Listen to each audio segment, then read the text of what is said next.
दोस्तों नमस्कार। आज जून का आखिरी दिन है, यानी कि 30 जून। मैं क्यों बता रहा हूँ, कल से जुलाई लग जाएगी भाई साहब। 1 जुलाई शुरू हो जाएगी और 12 जुलाई तक सुप्रीम कोर्ट में आम आदमियों का अवकाश है, छुट्टी है आम आदमियों के लिए। विशेष केस तो अपने विशेष परिस्थितियों में होते रहते हैं। वो मैं इसलिए बता रहा हूँ भैया कि 12 तारीख के बाद एक एप्लीकेशन वहाँ लगाई जाएगी। 12 पिटीशनर जो हैं, एक ग्रुप में जो आ गए हैं स्पेशल अलाउंस के मामले में, वो ये एप्लीकेशन लगाने वाले हैं। एप्लीकेशन उनका लगभग तैयार हो चुका है, जैसा कि सूचना मुझे मिली है जॉइंटली, कि हम लोगों का जो केस है स्पेशल अलाउंस का, हमारा अपना सबका, उसको जो है बाबूराम कश्यप जी के केस के साथ जोड़ दिया जाए और ये चिन्मय मजूमदार के साथ इस समय जो जुड़ा हुआ है उस केस के साथ में, तो हमारा इसके साथ जोड़ दिया जाए और हमारा केस जो है अलग से सुन लिया जाए और अर्ली हियरिंग भाई सुन ली जाए। क्योंकि बुज़ुर्गों के पास में, सीनियर सिटीजन्स के पास में इस धरती पर रहने का समय बहुत कम है भाई। एज तो मोटे तरीके से फिक्स होती है। तो ये एप्लीकेशन लगने वाली, ये एक अच्छी बात है कि अर्ली हियरिंग की एप्लीकेशन लगेगी। तो हो सकता है कि इसी जुलाई में फिर उस केस की सुनवाई भी हो जाए स्पेशल अलाउंस की। वैसे 22 जुलाई को, यानी कि 22 जुलाई को तो सबसे महत्वपूर्ण केस आपका लगा ही है, यानी MC सिंगला साहब का केस। और ये भी सिग्नल्स इस प्रकार के आ रहे हैं कि सब कुछ पॉजिटिव ट्रैक पर जा रहा है और पेंशन अपडेशन अब बिल्कुल सन्निकट है। इस तरीके की सूचनाएं और सिग्नल्स मिल रहे हैं। लेकिन अब हम लोग तो 30-32 साल से लोग धोखा खाते चले आ रहे हैं ना। कुछ लोग देते चले आ रहे हैं, कुछ लोग खाते चले आ रहे हैं, हम लोग बाकी लोग। तो हम लोगों का तो यही गांव की जो कहावत है कि भैया जब मिल जाए तभी हम माने उसको। अब मामला ये है कि जो चतुर टाइप के लोग होते हैं, बहुत ही चतुर पॉलिटिशियन टाइप के, उनको ट्रेड यूनियन वाला ना कहें, चतुर समझें, खैर जो भी है, तो उन लोगों भी अब जब उनको दिखाई बहुत बढ़िया पड़ता है राजनीति में, तो वो लोग भी अब जो है जब सब कुछ देख रहे हैं, उनको लग रहा है पॉजिटिव ट्रैक पे आ रहा है, तो वो सब कुछ अपना विरोध छोड़ करके सर्कुलर तक में जो है पेंशन अपडेशन को स्थान दे रहे हैं कि हम भी ये सब करेंगे। बिल्कुल जैसे हमने पिछले वीडियो में बताया था, CH वेंकटचलम ने भी अपने सर्कुलर में लिख रखा है कि तो बहुत ज़रूरी है, तो हम लेके रहेंगे दुनिया भर का बात। पहले क्या कहते थे कि क्या पेड़ से पैसा आएगा, क्या आसमान से आएगा, इस तरीके की बातें कर रहे थे। आज जो मैं बताने वाला हूँ कि कल एक सर्कुलर किया है 29 तारीख को UFBU ने। अब कन्वीनर तो उसमें है नहीं, इसलिए 9 जो उनके कॉन्स्टिट्यूंट हैं उन्होंने साइन किए हैं। वीडियो के अंत में मैं उनका पूरा सर्कुलर रख दूंगा। उस सर्कुलर में उन्होंने दुनिया भर की बातें लिखी हैं कि हमने ये किया और ये किया, फिर PLI के लिए किया, फिर हमने स्ट्राइक की और PLI में जो गड़बड़ियाँ थी। देखिए PLI मिलना चाहिए, इसमें कोई डर बात नहीं, मिलना शुरू हो गया, ये भी अच्छी बात है। इसमें जो विसंगतियाँ थी इसके लिए बवाल था। आप हिंदी में समझ सकते हैं, दूसरी भाषा में बंटवारा उचित अनुपात में नहीं था, बस इतनी सी बात है उसमें। तो बहरहाल यूनियन की तरफ से मुकदमा तक लगा दिया गया। अब मुकदमे की तारीख 6 अक्टूबर लगी भाई साहब, 6 अक्टूबर 26। ये है हमारा कोर्ट का मामला कि डेट हम लोगों को ऐसे मिलती है, लेकिन चलो डेट लगी है, अब हम लोग क्या कर सकते हैं, बस प्रणाम कर सकते हैं कोर्ट को, भैया जब लगे तब सुन लीजिए। फिलहाल 22 तारीख को MC सिंगला साहब का केस सुन लीजिए। मैं आपको ये बताना चाहता हूँ कि इस जो सर्कुलर है, ये जो UFBU का कल का है, नहीं 29 तारीख का, जिसे मैंने वीडियो के अंत में लगाया है, इसमें मैंने पार्ट्स में आपको दिखाया कि ABCD करके इस तरीके से ABC आप D में देखिएगा, मतलब लास्ट में। पहले तो ढेर सारी बातें उन्होंने लिखी हैं कि हम इसमें 5 डेज़ लेकर रहेंगे, 5 डेज़ जो वर्किंग है इसको लेके रहेंगे। इसके लिए ये जो भी उन्होंने किया अभी तक का वो दिया है, आगे जो करेंगे उसकी बातें भी कही हैं। ये UFBU के जो कॉन्स्टिट्यूएंट्स हैं उनके लिए सर्कुलर है। जो इसका D पार्ट है, जो मैंने इसको D आधा बांट करके, थोड़ा बांट करके किया है, उसमें मैं इसलिए बता रहा हूँ आपको, उसमें देखिए मैंने अंडरलाइन करके रखा हुआ है। इन्होंने हमारे पेंशन अपडेशन को जी, एक्स ग्रेशिया रिव्यू को, DA DR का जो डिफरेंसेस हैं, जो भिन्नताएं हैं कि नवंबर 22 वाले के उधर वा पहले वाला उधर और बाद वाला इधर, जो तमाम गड़बड़ियां हैं जिसकी वजह से हमको लोगों को 30-35% मुश्किल से पेंशन मिलती है जी। अपडेशन नहीं हुआ अलग बात है, स्पेशल अलाउंस का जो इफेक्ट है वो तो है ही है।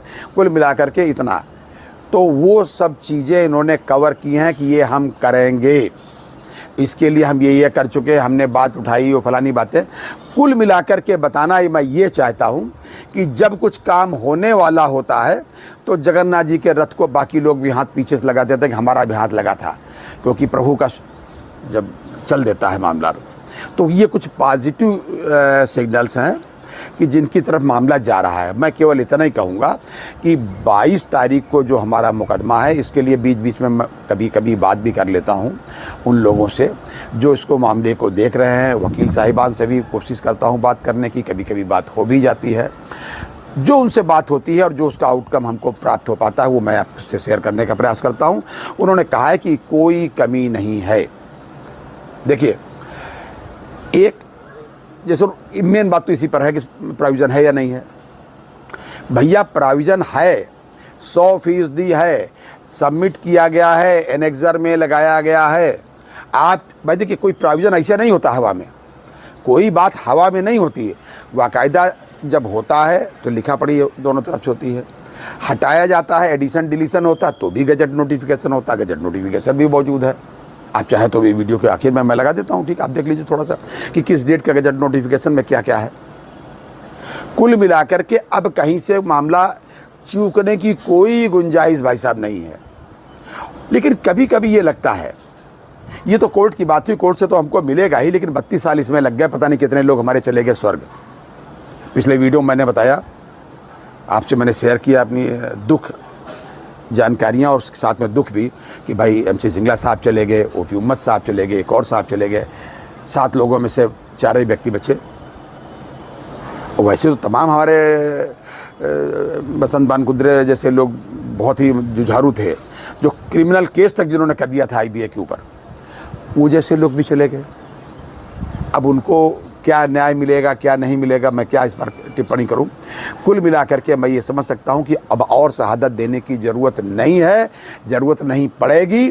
और कभी कभी ये सोचता हूं कि जिस तरीके से ये लोग बरसों तक, मतलब ये तक मान लिया कि तीसरे जो मतलब 13th जो सेटलमेंट होगा, हम ये मुद्दा उसमें रखेंगे। अरे भैया काहे रखोगे उसके पहले, जब मुद्दा वो आएगा तब रखना, तब बात की बात है। अभी जो आप कर सकते हो वो क्यों नहीं करते हो? अभी रेजिडुअल इशूज़ में ये बातें हैं, क्यों नहीं रखते? रिव्यू ऑफ एक्सग्रेशिया आपने कई बार रखा, पेंशन अपडेशन की बात कई बार रखी। या तो आप में कहिए कि पैनापन की कुछ कमी है, हमारे मेंबर्स हमको ठीक से सपोर्ट नहीं करते, लेकिन ऐसा मुझे तो नहीं लगता। मेंबर्स जब कहते हैं तो स्ट्राइक पे जाते हैं, अपनी तनख्वाह कटाते हैं। रिटायरीज बिना ही बुलाए बेचारे चले जाते हैं आपके एजुटेशनल प्रोग्राम में अपनी उपस्थिति दर्ज कराने, और साथ में ये बताने के लिए कि हम आपके साथ हैं, और उसी से आपकी जो संख्या थोड़ी बहुत वहाँ पहुँच भी जाती है। लेकिन बार बार आप मांगते रहते हैं और इतने साल से कुछ हो नहीं रहा। 2023 से आपका मतलब जो है ओके होने के बाद भी IBA ने ओके कर दिया, तब वहाँ DFS में लटका पड़ा है 5 डेज़। 10 सेटलमेंट से मांगा गया था, तब था कि दूसरा ले लो और चौथा ले लीजिए। तो कहीं न कहीं मांगने के तरीके में हमको लगता है कि या तो मांग गलत है या तरीका गलत है। तो मांग तो गलत है नहीं, रोटी मांगना कोई गलत बात तो है नहीं। तरीका हमारा हो सकता है बड़ा बेचारा पूर्वक हो, बेचारगी से हम मांगते हों। 2 पंक्तियाँ इस पर कहूँगा आपसे भाई, मुझ जैसा रिटायरीज आपसे 2 पंक्तियाँ निवेदन कर रहा। भाई साहब आप अपने कमेंट में बताइए कि कहाँ तक ये सही है। 2 पंक्तियाँ सुनिए भाई साहब। क्यों मांगते हो हक, क्यों मांगते हो हक गुनाहगार की तरह। ऐसा मांग रहे हैं जिससे भीख मांग रहे हो और गलती की माफ़ी मांग रहे हो। अरे अपना हक है भाई, अधिकार है, हमारे रेजोल्यूशंस में लिखा है। तो देखिए भाई साहब, क्यों मांगते हो हक गुनाहगार की तरह और तुम छीन लो इसे हकदार की तरह। इतनी ज़रूरत आपको आज भी करनी पड़ेगी वर्किंग एसोसिएशंस वालों। रिटायरीज तो अभी भी उसी जज्बे के साथ आपके साथ खड़े हैं, निगोशिएशन में आप ही जाते हो। हम लोग भी इस बार जो है CBPRO ने भी तय किया है, अन्य लोगों ने भी, रिटायरीज एसोसिएशन ने तय किया है कि अपनी डिमांड आपके पास रखेंगे, IBA के पास। आपका मतलब IBA के पास, सरकार के पास, DFS के पास। कैसे रख पाएंगे हम, कैसे भेजेंगे, आप क्या करेंगे, ये हम अपना तरीका अभी नहीं बताएंगे, तय कर रहे हैं हम लोग। देखते हैं भाई कि 12 जुलाई के बाद जो 12 पिटिशनर हैं ये अप्लाई करते हैं तो उनको कौन सी डेट मिलती है, या कोर्ट इस पर क्या डिसीजन लेता है, अनुमति देता है या नहीं देता है, ये तो भविष्य बताएगा 12 तारीख के बाद, क्योंकि 12 तक तो छुट्टी है। और 22 तारीख को MC सिंगला साहब का केस आपका निर्णायक मील का पत्थर साबित होगा। और मैं समझता हूँ इससे नया सवेरा हम लोगों के जीवन में, रिटायरीज़ के जीवन में होने की पूरी आशा है। आप अपने कमेंट में बताइए, आप अपनी दुआएं साथ में दीजिए, दिल से समर्थन जारी रखिए और इंतज़ार करें 22 जुलाई का। ये था अभी तक का अपडेट। अगली बार फिर किसी अपडेट के साथ मिलते हैं, तब तक के लिए इजाज़त दीजिए। और भाई साहब फिर आपसे रिक्वेस्ट करूँगा कि प्लीज़ अपनी सेहत का ज़रूर ध्यान रखिएगा। जय हिंद, जय भारत, नमस्कार।